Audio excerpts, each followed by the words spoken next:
This is an NBC News special report. Here's Tom Yamas. We are coming on the air with an update from Minnesota right now, where Governor Tim Walz and Minneapolis officials are about to hold a news conference on this morning's mass shooting at a Catholic school during a church mass. He has started. Let's listen in. That no one wants to be at. A community behind us, Annunciation Church and School, committed to academics, service, and Catholic values, filled with the first days of school of beautiful children going to learn those values, share with their teachers and their classmates. And instead of that joy and that curiosity and that learning, they were met with evil and horror and death. And we often come to these and say, these unspeakable tragedies, or there's no words for this. There shouldn't be words for these types of incidents because they should not happen. And there's no words that are going to ease the pain of the families today. On behalf of all the people of Minnesota, our deepest sympathies. A wish that any of these words would make what you're feeling now better, but it won't. A place that's founded on community, founded on service, founded on family. I'd like to give special thank you to the mayor and the team in Minneapolis, the Minneapolis Police Department, Hennepin County Sheriff's Office, Minnesota State Patrol, the BCA, so many agencies, our federal partners in the FBI, the first responders, and the heroic work that's happening now as we speak at multiple medical locations, including Hennepin County Medical Center, where most of our children were transported to receive the life-saving care. The thoughts and prayers and the hopes and the support that we need to give them in this moment, too, is critical. Speaking with all the people here and grateful to our federal partners, Senator Klobuchar speaking early this morning and receiving a call from President Trump, who was with his leadership team of the Attorney General and the Vice President, expressing their deep condolences amongst the horror that happened and an offer to provide the support to the folks here in Minnesota of what's needed. So there's a lot of cameras here, and unfortunately we have been through these types of things. They will be gone at some point. All of you, you have to do your jobs. But what happened here today will not be gone. Minnesotans will not step away. We'll stand with this community. We'll redouble ourselves to do the best we can to understand what we can do to prevent any parent from having to receive the calls they received today, from any school dedicated to children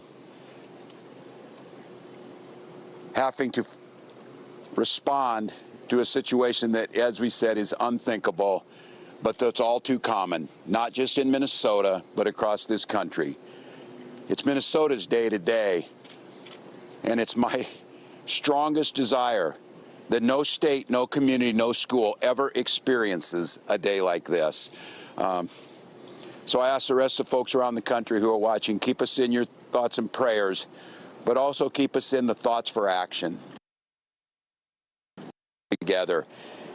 And it's on these days like this, I think, and I hope we can hold on to it. We are unified as a community. Everybody across the country today is part of the Annunciation Parish, and they're with those families. With that, Minneapolis Mayor Jacob Frey.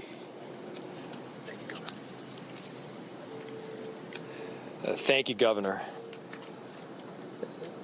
Throughout the morning, we have seen this extraordinary Minneapolis family step up in thousands of different ways. People with strength, resilience, compassion, and love for the families that have been forever impacted by this heinous act. We want to make sure that we're doing everything possible for them right now, and I want to give a special thank you, and we are so grateful to all of the faculty and the teachers at Annunciation. The way that they acted during severe threat and danger was nothing short of heroic.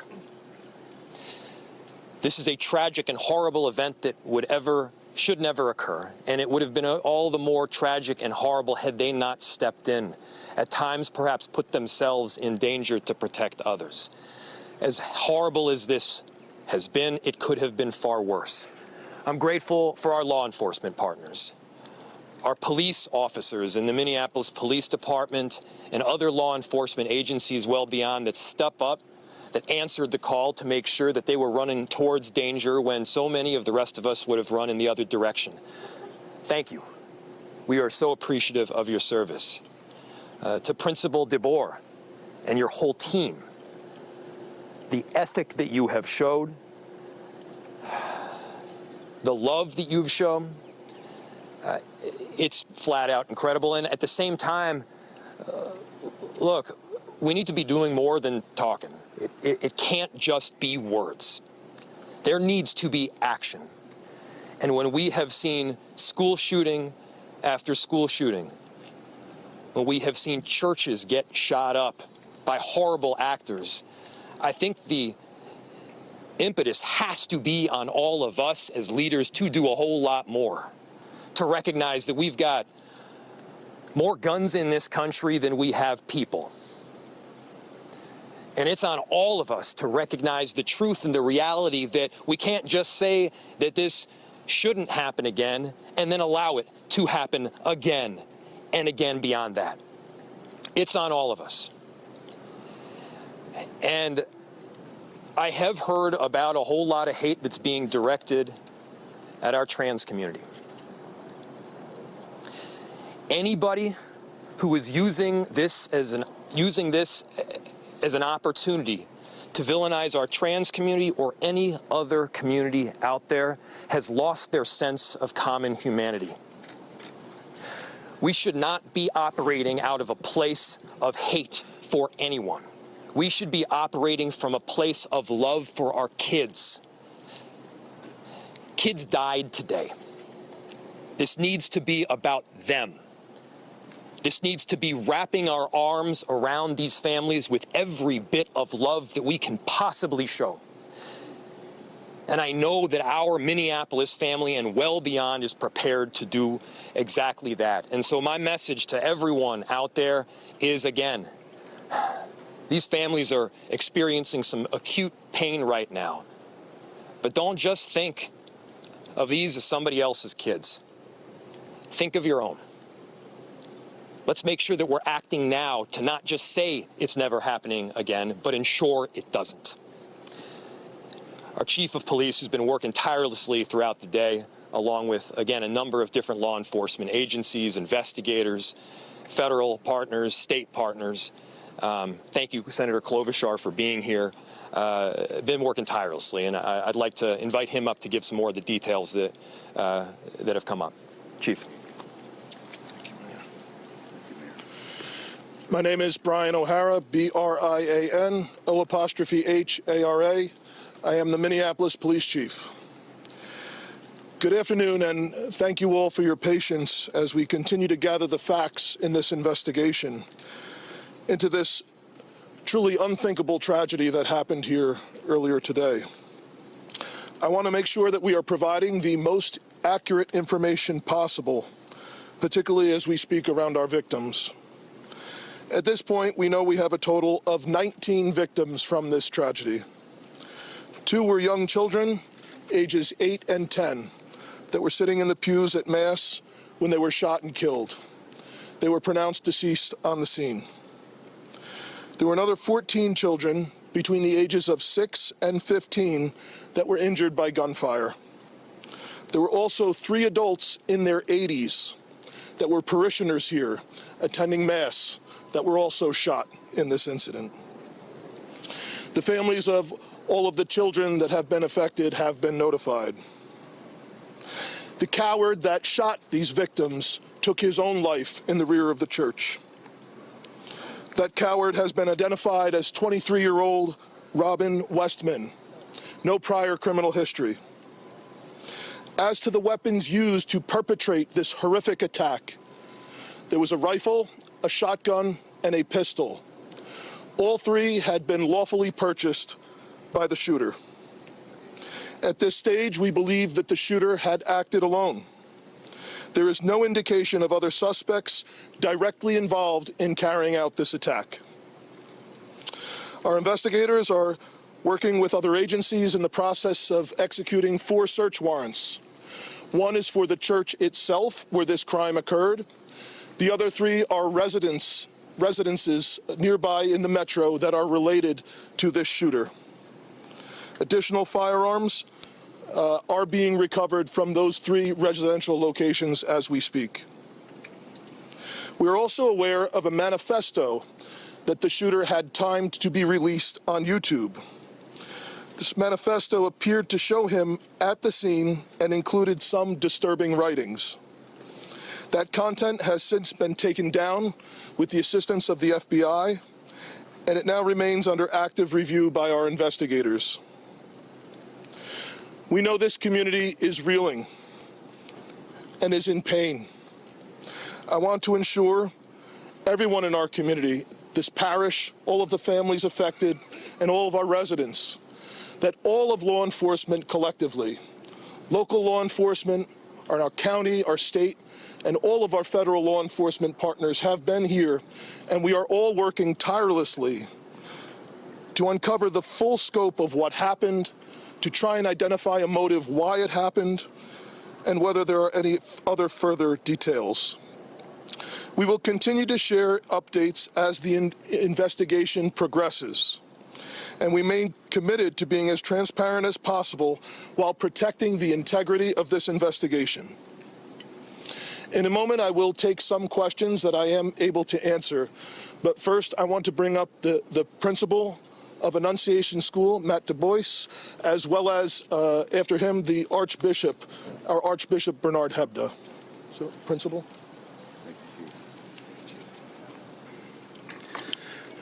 Good afternoon, everyone. To any of our students and families and staff watching right now, I love you. You're so brave, and I'm so sorry this happened to us today. Within seconds of this situation beginning, our teachers were heroes. Children were ducked down. Adults were protecting children. Older children were protecting younger children. And as we heard earlier, it could have been significantly worse without their heroic action. This is a nightmare, but we call our staff the Dream Team. And we will recover from this. We will rebuild from this. When we planned for this school year, we intentionally chose a theme from the prophet Jeremiah chapter 29. A future filled with hope. There's nothing about today that can fill us with hope. We, as a community, have a responsibility to make sure that no child, no parent, no teacher ever has to experience what we've experienced today, ever again. I need everybody to commit those words to your speech patterns, never again. We lost 2 angels today. And please continue to pray for those still receiving care. We can't change the past, but we can do something about the future. There's an African proverb that says, when you pray, move your feet. So I beg you, I ask you to please pray, but don't stop with your words. Let's make a difference and support this community, these children, these families, these teachers. Never again can we let this happen. I love you, Annunciation family. We're with you, and we will be stronger when this is done. Archbishop Hebda will be coming next.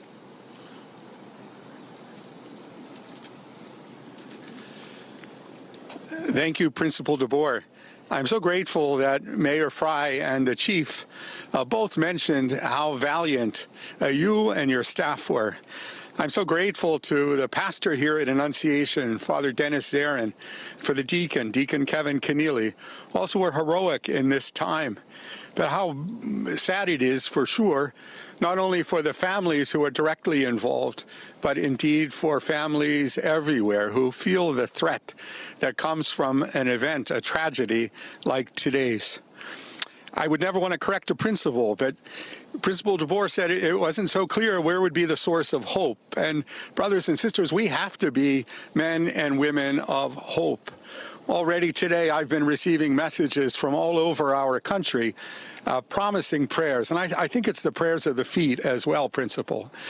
That is, for me, is a source of hope, just as we see families stepping forward to help those who have been impacted by this terrible tragedy.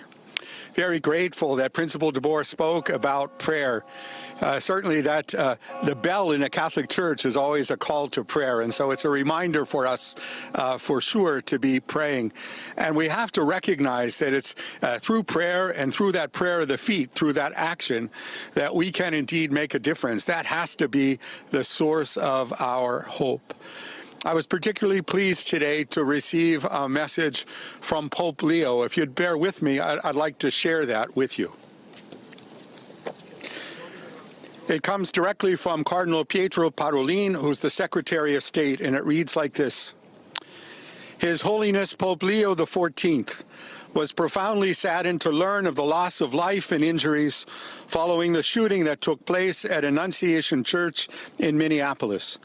And he sends his heartfelt condolences and the assurance of spiritual closeness to all those affected by this terrible tragedy, especially the families now grieving the loss of a child, while commending the souls of the deceased children to the love of Almighty God. His Holiness prays for the wounded as well as the first responders, medical personnel, and clergy who are caring for them and their loved ones. At this extremely difficult time, the Holy Father imparts to the Annunciation Catholic school community, the Archdiocese of St. Paul and Minneapolis, and the people of the greater Twin Cities metropolitan area, his apostolic blessing as a pledge of peace, fortitude, and consolation in the Lord Jesus. My brothers and sisters, that gives me some hope. We know that the Holy Father, Pope Leo, did his hospital training right here in Minneapolis. So he knows our community, and he's been reminding anybody visiting from Minnesota that he spent some time here. We're very grateful for his blessing, but I, like those who have spoken before, ask that you would continue to look for those ways of supporting those who've been impacted today, not only with your prayers, but also with your action. Thank you. And Chief, I now turn this back to you for your questions.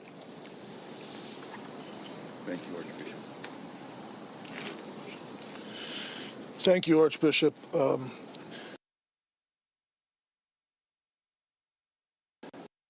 And additionally, we will let you know when we can provide some updated information. How are the injured students doing?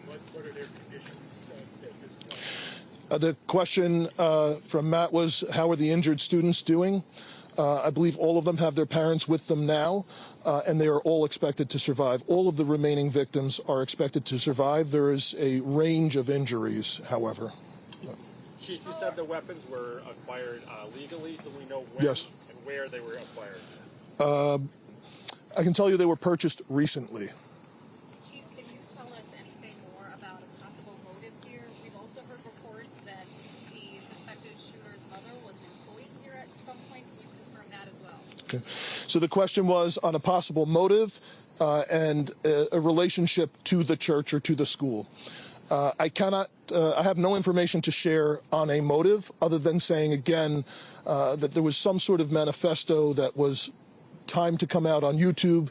It's been taken down, and our investigators are going through that to try and develop a motive from that. Additionally, there are these 3 search warrants happening in residential locations, and we may very well, find more information or writings that could give some sense to that, but we don't have that now. And I cannot confirm a relationship between the suspect or his family and this church at this time, but that's obviously something we're looking very closely at. Can you confirm at this point whether it was in fact by the suspect, or you believe at this point that it is in fact from him? And second question. What was by the suspect? I'm sorry. Manifesto that you've been talking about. Yep. So the question was about the manifesto. We do believe it was by the suspect, yes. And we understand that we've seen some documents about a name change that somebody with the same name as the suspect has filed for a few years ago. Yep. Do you believe this to be the same person, that Robin Westman was in fact born with a different name at this point, and can you speak a little bit more about the identity? Yep. So the question was about the suspect, and he had a name change at some point in the past. I cannot confirm that, other than confirming the identity, the name that I gave you, the age. That is the suspect. That's the person that we believe has caused this. Chief, you mentioned these videos posted on YouTube, seemingly scheduled to be posted right after the shooting. Is there anything that the suspect posted days prior, months prior, that could shed any light on your mindset? Yep. So the question was, we mentioned that the YouTube videos were scheduled to be posted. Is there anything else in social media that may shed some light into this? We do not have information on that at this time that I'm able to share. However, our investigators and our law enforcement partners are definitely looking at that. About how many children and parishioners were in the church when this happened? So the question was how many children and parishioners were in the church when this happened. This was towards the beginning of Mass, so some of the children were already filed into the church and were seated. Others were coming in. I've heard estimates, but we will release a more definitive number. Chief, Minneapolis police officers have had a tough couple of days. I know we're talking about the children Yep. in this incident, but there were several shootings yesterday. Yep. How is the resource thing going for you? Are you getting help from other places? Yep. So Sue's question was resources for Minneapolis police due to the other challenges we've had the last 24 hours. Obviously, this has been the most difficult. The dozens of officers that responded to this scene, many of them are deeply traumatized by what they saw, as are obviously all of the children, all of the staff members, Father Dennis, everyone who was at Mass this morning. So obviously that has been our number one priority, is to care for the health and wellness of the officers that responded here. Additionally, obviously, we have responded to other challenging situations and other acts of violence. I can say, in regard to the shooting that happened outside of the high school yesterday, we have arrested 2 people for assisting in that shooting. We have not gotten the shooter yet, but we believe we have 2 people under arrest that were present with the shooter when that happened, and we're making significant progress. There was an additional arrest at a homicide last night that happened on the 2700 block of 3rd Avenue South. That person has not been booked specifically for being responsible for that murder, but we believe that is the person who caused that. So, First time you've ever had to deal with a mass shooting? No, unfortunately not. Yep. A lot of the politicians here, the principal and others have said that this can never happen again. I'm just wondering if you have a suggestion for where we start to make sure this doesn't ever happen again. Yeah, so the question was, where do we start to make sure this doesn't happen again? I don't have an answer for that at this time. Chief, you said from the federals that there is an idea that this may be investigated, maybe it already is, I'm not sure my information, as a hate crime against Catholics. I'm asking you, perhaps, Archbishop, is this a line of investigation that you have open? Can you comment on that? So the question is this an investigation into a hate crime against Catholics? We don't have a motive at this time. Obviously, we're open to any possibilities at all, but we don't have a motive or anything to suggest that. Do you know if there is any more safety, any more protective measures that are implemented at other Catholic schools throughout the Twin Cities or churches? I'm sure there are masses going around right now this afternoon. Yeah.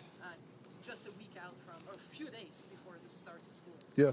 So the question is the concern for other churches, other schools around the metro. Unfortunately, this is something that our community has been dealing with for some time. The threat of active shooters, the threat of hate crimes at houses of worship, unfortunately, is not something new here.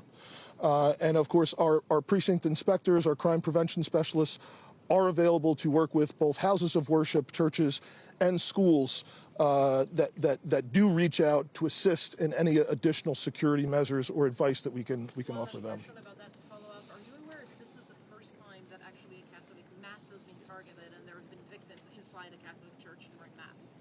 In the Twin Cities, not in the Twin Cities? I'm unaware of any other. Yeah, from the the question was, is this the first time that there's been attack of Catholics at Mass in the Twin Cities area? The Archbishop is unaware of any other attack.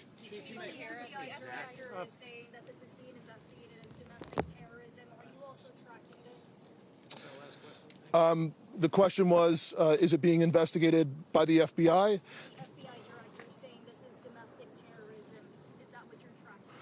Well, the FBI is here with us and has been a part of this entire investigation, as well as the ATF, other law enforcement.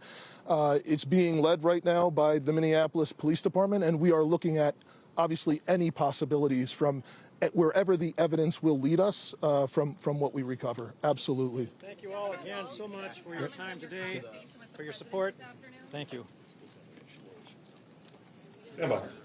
Yes, I think there's probably 2 names you would like spelling for. We've just heard from police there. We've just heard from police there in the Twin Cities that there are 17 injured victims. They are expected to survive. That was a bit of good news on such a dark day there in Minneapolis. From what we understand, 14 children were hurt in the shooting as well. We know that 2, unfortunately, have died, 8 and 10 years old.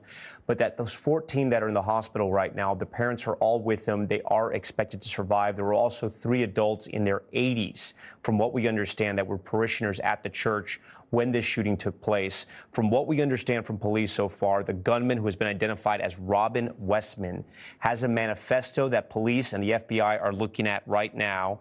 Went to the church and started shooting outside of the church into the church. And because of this, we know at least 2 children are dead. They were children from that school you see right there, Annunciation Catholic School and Church. As is customary, there is church usually on Fridays at Catholic schools across America, usually on the 1st of the month. And this was one of the traditions they were following there. And this gunman decided to make that his target. The police chief notably calling him a coward. And he said it more than a couple times. We know he was 23 years old, and police are in contact with his family as well. Shaquille Brewster has made his way to Annunciation as close as possible as he can get because of what has happened so far. Shaq, I'm sure you've talked to people in that community who both heard gunshots, right, because there were so many fired and was so loud, and they knew it was in the direction of the school, and also parents that have just been shaken to their core because of what's happened at their kids' school. That's right, Tommy. You feel it on the ground, the heartbreak, the sadness here in this community. You see that church actually directly behind me. You see that's still very active in terms of a law enforcement presence here. Police say it was about 8:30 a.m. local time when you had the shooter pull up, park outside, and begin firing into that church through the stained glass windows. They even said in the earlier press conference that apparently the shooter barricaded one of the doors, or at least 2 of the entrances to that church before beginning that attack. You mentioned 2 children, Tom, were killed in this attack. You have 17 others who are in the hospital or were at least hospitalized through this. The latest update that we got from the hospital, at least 7 people were in critical condition. So people are still calling for prayers and thoughts for those who are still fighting for their lives right now. But you talked about the members of the community here and what they've been having to deal with. We've been hearing accounts from students inside that church talking about ducking under the pew. One student, a 10-year-old 5th grader, saying that his friend laid on top of him, took a bullet for him, and saved his life. And he said, "I hope my friend is okay." You hear from teachers who were inside who say that they felt as if the shooting went on for about 2 minutes. Police saying that dozens of shots were fired into that church building. So there's definitely that sadness there, that heartbreak. You felt it. And then there's also the anger. You heard it from the principal of the school. You heard it from the mayor of Minneapolis saying that thoughts and prayers are not enough, saying that in an earlier press conference, the children were literally praying. They were in school at the time when this attack happened. So there's a lot of frustration. Hope that the community, yes, will come together, but that there will be something that happens after this devastation, Tom. Shaq, stand by for us. Our affiliate CARE spoke to that 5th grade boy you mentioned named Weston, who was sitting near the windows where the shooter fired through. He said he was so close to the shots that he got gunpowder on his neck. At least that's what it felt like. And that his friend was wounded while trying to protect him. Here's what Weston had to say. The first one, I was like, what is that? I thought it was just something. Then when I heard it again, I just ran under the pew. And then I covered my head. My friend Victor, saved me, though, because he laid on top of me, but he got hit. Your friend laid on top of you? Yeah, and he got hit. Is this something that you've practiced before? Yeah, we practice it, every month, or I don't know. But Yeah, we've never practiced it in the church though. Only in school, so it was way different. Was your mom super happy to see you? Yeah. Give you a big hug? What was that hug like? I just felt like relieved, kinda. Yeah. I was very happy. A little boy talking about a shooting inside of his church at school. I want to bring in Joe Fryer here. Joe knows this community very well. Joe, you've worked in this community. You have family relations in this community as well, roots in the community. I feel for you. I feel for obviously everyone in that community. And you know, you can't imagine what the parents are going through who lost, as the principal said, 2 angels today. But I know it's tough to sort of cover your community when something like this has happened. It's happened to me before in the past as well as a reporter. Talk to us about the people of this parish. Yeah, so I mean, Annunciation Church and School, they have deep roots in the South Minneapolis community. The church just celebrated its centennial 3 years ago. The first Mass was held there in 1922. The school opened shortly after that. So this is a place people know well. My mother-in-law, actually, when she moved to Minnesota about 50 years ago in the mid-70s, she got her first teaching job at Annunciation, teaching 2nd grade. And she remembers it as a welcoming and supporting place. She was only there for a few years before moving on to a public school closer to where she lives. But she has fond memories, and that's still the way that people remember and think of Annunciation and its place in the community. And we heard from the principal, Matt DeBoer, there, who gave such a powerful statement. Keep in mind, this school just started this year on Monday. This was only the 3rd day of class, the first all-school Mass taking place to begin this school year. He said the theme for this year was a future filled with hope. He said that was inspired by Scripture, Jeremiah chapter 29, verse 11. You look up that Bible verse. It says, "For I know the plans I have for you, declares the Lord, plans to prosper you and not to harm you, to give you a future and a hope." And those are especially hard words to hear when you consider what happened to those 2 young children who were killed while sitting in pews in church today, as well as the many others who were injured of all ages. The principal also said, "We lost 2 angels again, but we have a responsibility to make sure this never happens again," and repeated those words, "never again," noting that the faculty and the teachers there were heroes, saying that this was a nightmare, but they were the dream team today. Tom. Yeah, and quoting that famous African proverb, when you pray, make sure to move your feet as well. Joe, stand by for us. Great to have you part of this coverage. I do want to get over to Tom Winter, who covers criminal justice for us and law enforcement. We know that the shooter's name is Robin Westman. At one point in his life, he was Robert Westman, 23 years old, if I'm correct. It sounded like he left a manifesto. What more do we know about him, Tom? Or about them, I should say. Yeah, sure, Tom. So we've gone through a whole host of videos that were left behind online, as well as what he said. So the videos show a series of diaries, a series of writings, and he flips through them much the way if I were to show you a book and flip through it right now as you and I are talking. And some of it is not written in English. It's written in an Eastern European language, still trying to comb through that. There is a handwritten sketch, a diagram of a church. Not clear if it's this particular church that is included in there. There are many violent things that he whispers under his breath as he's going through there. The bottom line, the themes of this and that manifesto that was referenced there by Chief O'Hara is suicidal thoughts, an apology to his family, extremely violent thoughts all throughout all of the writings and everything that we've seen. He also shows the gun magazines that perhaps were the exact magazines that he used in the shooting today. On one of them, he referenced the President of the United States saying, "Kill Donald Trump." There's other political references in there. So this is somebody who espoused a whole host of views, none of which neatly fit into any sort of box that's out there, but it is certainly incredibly violent. The FBI Director, Kash Patel, putting out a statement on social media tonight saying this is going to be investigated as a potential act of domestic terrorism and as a hate crime. Of course, with this individual being deceased, that pretty much ends that portion of the investigation. Right now, they would just try to see if anybody had helped him at any certain point. But as the chief alluded to here, they're not looking for anybody else at this stage. They believe that he acted alone and that those 3 weapons, a rifle, a shotgun, and a pistol, were all apparently purchased legally and purchased recently. So no indication that anybody bought the weapons for him. The question for the family members and for his friends is whether or not anybody saw anything in advance and could have possibly said something. But obviously much more on that as the day develops, Tom. And then, Tom, you think about his target, right? We have fortified schools in America. We have fortified synagogues. But as a Catholic and a Christian, churches across this country are very much still churches. Some do have protection, not all of them. But it is impossible, unless you turn every single place of worship, house of worship, into a fortress, to have prevented this shooting. Perfectly put, Tom. Apparently, some of the doors were barricaded. It's not clear whether they were just after the shots were fired or beforehand. But remember from our earlier reporting today, this individual fired into the church from outside through the windows. I'm not quite sure how you are able to protect against that. Again, more difficult choices for this country ahead. Yeah. Tom, we thank you. That concludes this NBC News special report for now. We're going to have much more tonight on Nightly News. I'm Tom Llamas. We thank you for watching.